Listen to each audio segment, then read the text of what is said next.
Hello everyone. Today we will talk about how to fix the app of SuperVpn. You will go to settings. You will click on apps. After that you will search the app SuperVpn. You will click on force stop. After that you will go to storage. Then you will click on clear page.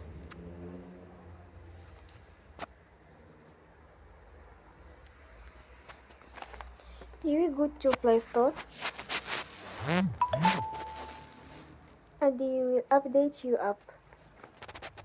Don't forget to support us by like and subscribe. See you next time and thank you for watching.